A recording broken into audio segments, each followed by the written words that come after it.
Section 4.3, page 2. Let's take a look at an example, and we are going to analytically find the points of inflection and determine where the graph is concave up and where it is concave down. Anytime we're talking about points of inflection and concavity, we need to find a second derivative. Let's go ahead and do that. F prime is going to be 4x cubed minus 24x squared, and f double prime is 12x squared minus a 48x. And let's go ahead and factor this. We can factor 12x out. That will leave us with x minus 4. Alright, now just like we did for first derivative and critical numbers, we need to look this time though where f double prime is equal to 0. F double prime is undefined, and f double prime of x does not exist. Again, we start off with a nice polynomial for that second derivative, so no undefined values and no does not exist values.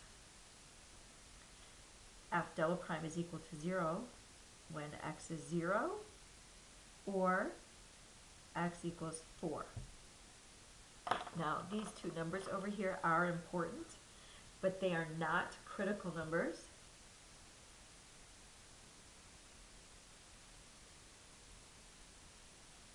They are possible points of inflection.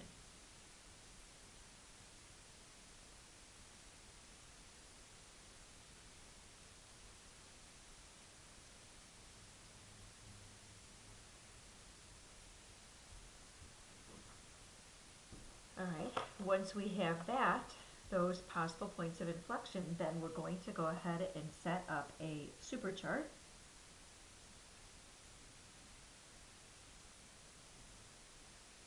We need a column for x, one for f of x,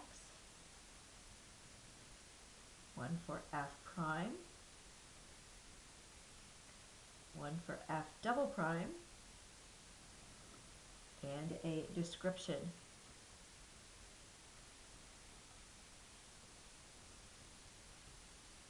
Of f of x.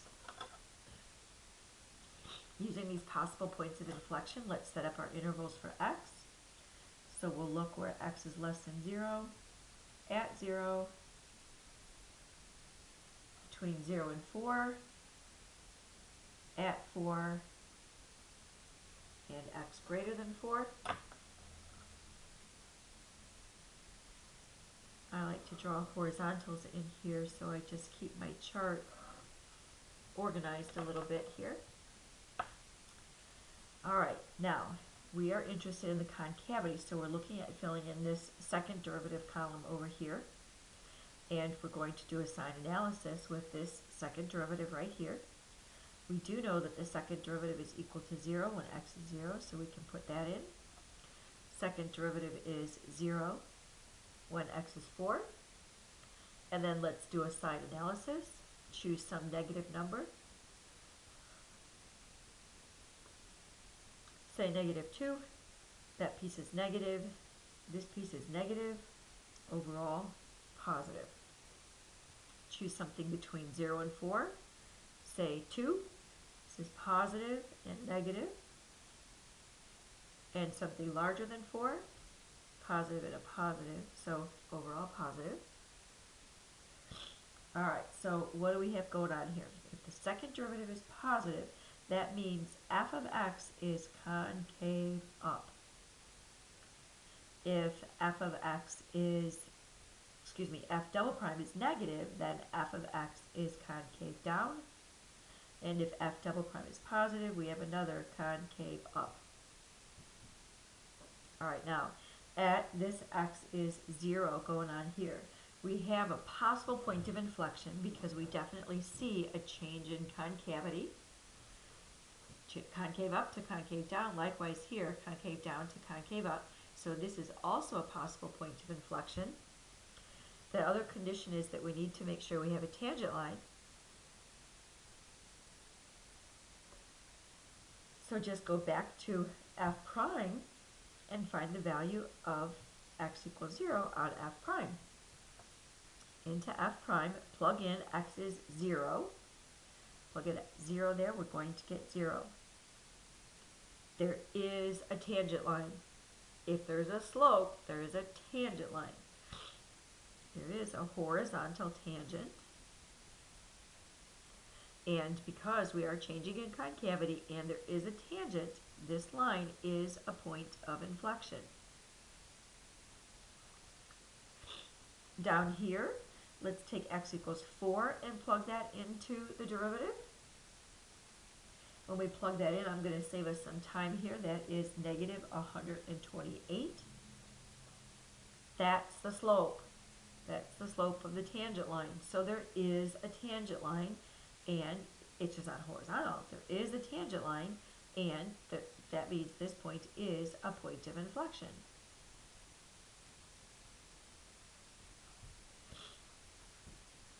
All right. So if we just kind of write out our final answer here, there is a point of inflection. I'm out of space down here, so let me come up here for my answer.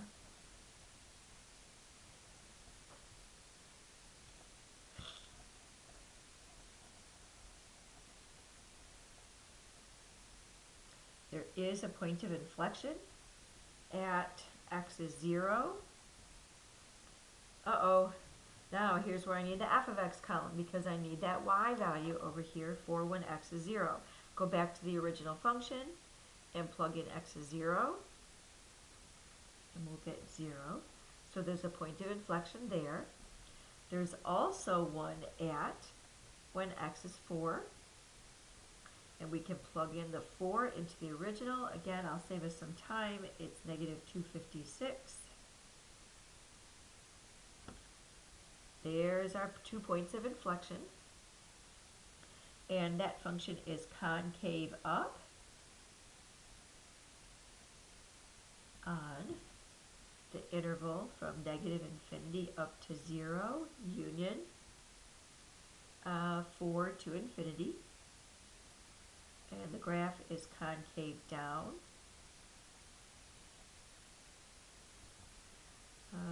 from between 0 and 4.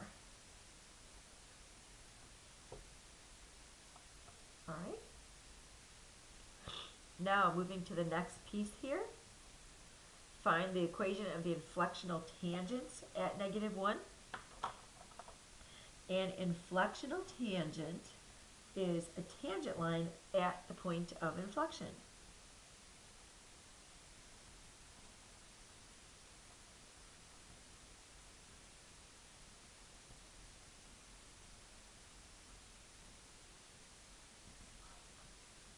Tangent line at the point of inflection. Well, we have 2 points of inflection, so let's do one of them first at the point 0, 0. And at the other point of inflection, which is at 4, negative 256. And if we just use point slope form, we'll have y minus 0 equals, all right, what was the slope at that point 0, 0? The slope was 0 times x minus 0. Y equals 0. And there's a horizontal line. That's your horizontal tangent, which is what we came up with. At this point, we'll have y plus 256 equals slope. All right, slope at this point is right there at negative 128 times x minus 4. We had 2 inflectional tangents here. Thank you for tuning in.